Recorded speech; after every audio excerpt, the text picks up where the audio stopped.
High street estate agents created Rightmove, but now has Rightmove enabled online agents to basically take over the world? Talk to me.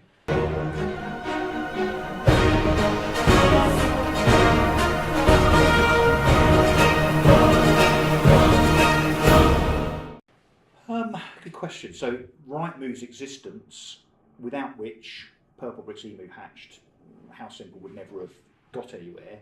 Because even the might of Purplebricks, I suspect, in their first 12 months, if they were just relying on traffic coming to their site from a buyer perspective, sellers wouldn't have signed up. Rightmove, and also, of course, to an extent, I think they're right. Zoopla and others. I think see what their Rightmove bill was. Yeah. Well, ours was £100 a month. eMoov's was £100 a month. Yeah. So I think the day we went into administration, Rightmove's share price probably dropped. But Rightmove has definitely enabled online agents, but then I think the argument is that without Rightmove and Zoopla, would other agents in the high street be as successful? Rightmove was a fantastic idea when Harry Hill came up with it back in the late 90s. To me, the if you don't mind me saying, the more interesting question is what's next for Rightmove. I mean, that's again another video probably in terms of are they complacent, are they kind of stuck in the mud? Let's keep going with this. I mean, and another thing is, do they charge too much or too little? Okay, let's do this one. Okay, right, wow. Okay, so I'm going to be a bit of a politician here. Do they charge too much? Right. They charge too much in terms of their increases. So to charge, and look, we didn't have this. I mean, I have to say they didn't charge us a ridiculous hike on an annual basis, but I know some agents report that their fees have gone up 15, 20, 25% per annum. I think that is unrealistic and unfair, particularly when the market's tougher.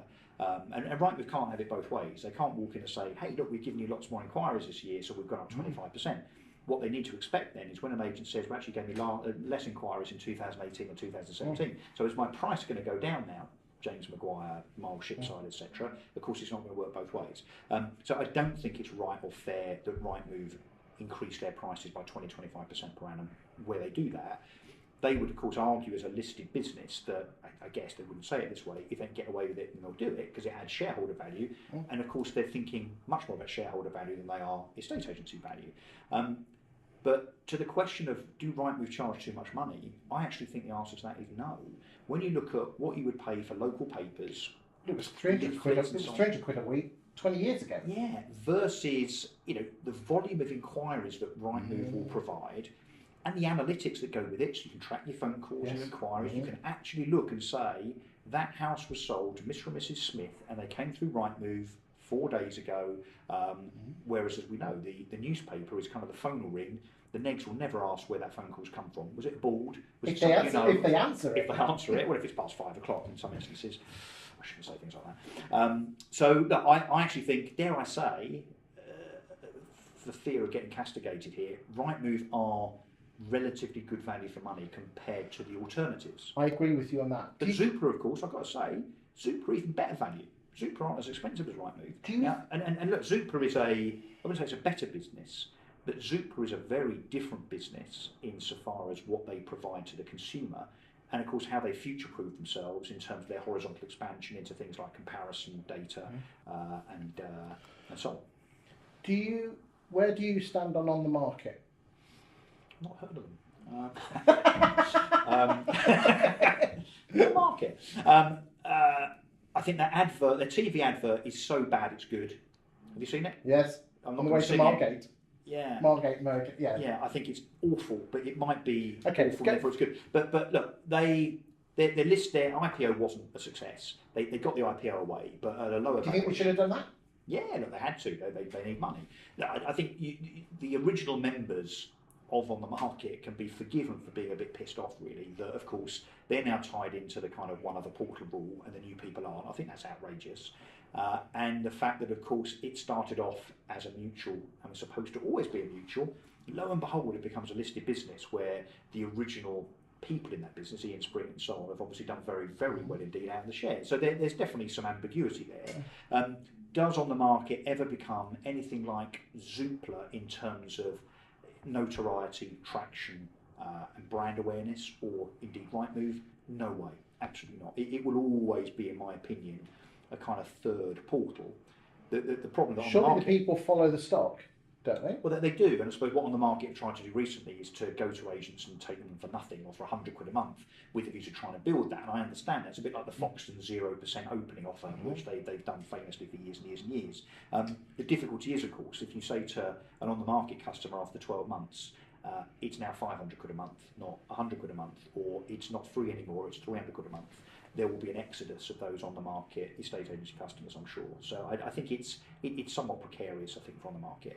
And look, they're never going to have enough money to compete properly on the level playing field with Rightmove and Zoopla. Does it need extra money? Surely, if all the agents, we're all worried about what everyone else thinks, the competition. Everyone's sitting on the fence waiting for everyone else to jump. Yeah. It needs somebody in the industry to kind of bring everyone together and say, come on, let's do this. Yeah, but everyone relies on Rightmove. Look, we've seen on Property Industry Eye and Estate Agent today, almost on a monthly basis, people saying, right, on December the 4th, we're going to boycott Rightmove, and about 3 people do. It's pathetic. No one's going to do it because they know not only are they then going to see a reduction in inquiries and sales, which at this time, of course, if you're going to go and lose 2 or 3 sales a month because you've boycotted Rightmove, that's a massive problem in terms of viability of your business. But at the same time, what's going to happen? Mr. Vendor, Mrs. Vendor, Miss Vendor, they'll be on the phone to you within seconds saying, why is my house not on Rightmove? I'm off, I'm going to your competition. So look, Rightmove have got people by the bollocks, frankly. That's a technical term. Do you think Rightmove could create a better persona to the industry, a more caring persona? Look, my relationship with Rightmove was brilliant. I mean, Miles Shipside, James Maguire, who I mentioned just He used to be my old boss. Who, Miles? Yeah. Did he? He's great. He's what a character. What a character. He's kind of as old as the furniture there now, I think, isn't he? But I never had any issues at all with Rightmove, ever, even when we had issues. They were very, very good to us. So I kind of don't recognise what I do see, as you obviously do in the industry, people's criticism of them and the way they deal with them, or the way that Rightmove deal with agents. I've not seen that negativity at all. Okay. It's quite rare, but I do. It's kind of take it or leave it. That's your price. Sod off. Sometimes. Is that their strapline? No, I don't think so. They're a funny bunch, but I do love them to bits. And I'll just say for the record, I think it does offer good value for money. It's like most things.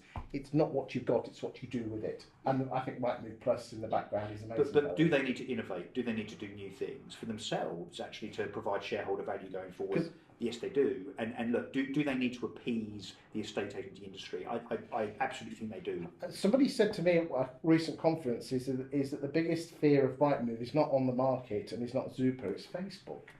Facebook or Zillow or Scout. Zillow, $9 billion business in the US that's now dominating the portal sector in the United States. If Zillow, with their war chest, said, well, actually, we fancy creating another £4 to £5 billion or dollar business somewhere else, they would look to the UK first. I think the threat to Rightmove, it's not the incumbency as such, it's portals from overseas. Some people have said that Rightmove should be an estate agent themselves. Is that a daft thing? I don't think it's daft, it's a natural extension, isn't it? And investors used to ask us, when I was at eMoov, that question all the time. A Rightmove or Zoopla a threat? Because it may well be that they go B2C, so as in go direct to the consumer. Surely all the agents would pull the property straight away. That's exactly the problem. And when you're a listed business, which of course Zoopla are not now, they've now been taken private by Silverlake. For Rightmove in particular, as a listed business, if the CEO were to stand up and say, right, we're going direct to the consumer now, look, it wouldn't be that easy for them to do it because you'd have to have local property experts, you'd have to understand how to do viewings, which they don't. What about sales progression? To become an estate agent is not the same as being a portal or a marketplace. So I think they'd have all sorts of operational issues. You couldn't set that up in private, could you? No. But if they lost, I mean, what have they got? 17,000 customers. If they lost 10% of them, their share price would just plummet. I think they're completely hamstrung.